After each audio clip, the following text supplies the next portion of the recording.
Today we are going to be doing the atoms, ions, and isotopes lab. So this lab is pretty simple. All you're going to need are these Petri dishes, and I have pictures attached in the notebook.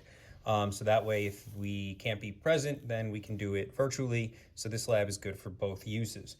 Now, what you're going to do is you're going to count out the number of protons, neutrons, and electrons, and they are going to be represented by red, green, and white beads respectively. So for dish 9, I go to dish 9 and I write it out. 4, 5, and 5. And then that's pretty much all I need from the dish. The rest I can find out on my own. So if given this information, I know that it's 4 protons, which means the atomic number is 4 and the symbol is Be with a 4 in the bottom left. All right.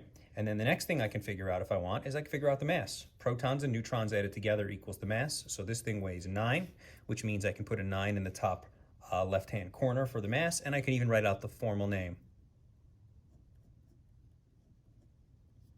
Beryllium 9, because this one weighs 9. That may or may not be the periodic table's mass, but it's still, that's what we call an isotope. It's when we have the same element with a different mass. So if it's the same as the periodic table, great. If it's different, that's fine too.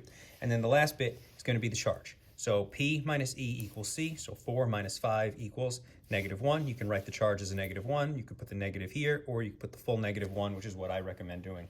And that's it for Petri dish 9. There are a bunch of Petri dishes. You are going to have to do them all. And then we go to the questions. So for the questions, they're pretty easy. The first one, define isotope. You can do that. The next one, define ion. For number 3, here's just an example. I don't know if these are actually in the lab.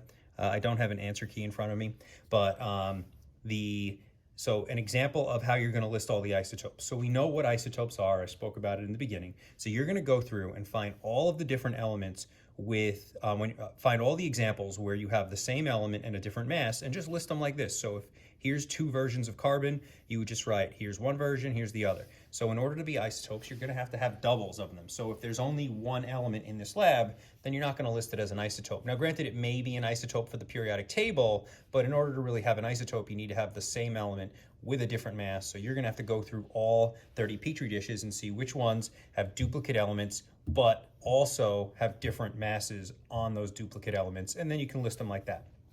Number 4, you explain how to determine charge. That's easy. Number 5, you're going to do the same thing that you did in number 3, but you're going to do it for ions. And so one way to save a little space, because it is going to be a big list, is to just put multiple charges on a single symbol. So like if there were a carbon in this Petri dish set and there was multiple charges, I could just write all the different charges for all the different carbons.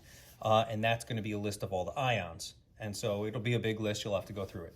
Question 6, you're going to look at dish 1 in the picture, and I want you to try to come up with another way of describing what's in dish 1. So not its element name, just a much simpler way of saying what is in the actual dish. So go back to dish 1 and look at it and ask yourself, well, what's there? Like, what is it exactly? And then see if you can't come up with another name for dish 1. It'll be helpful later on in the year.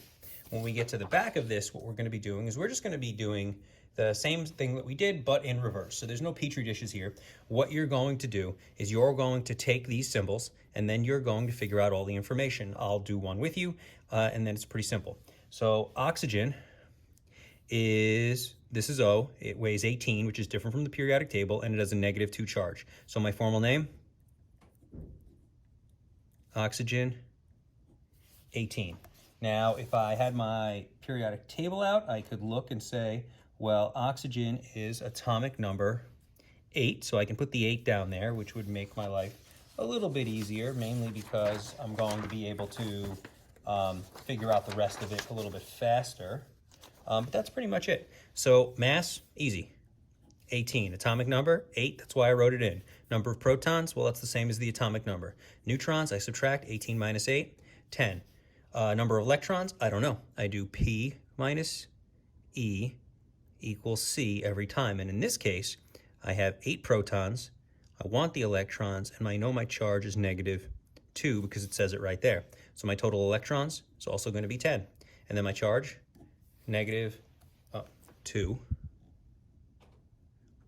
It'll be -2 because it says it right there. And that's all you're going to do for the back page. And then once you have all this done, that completes the lab, and you can hand it in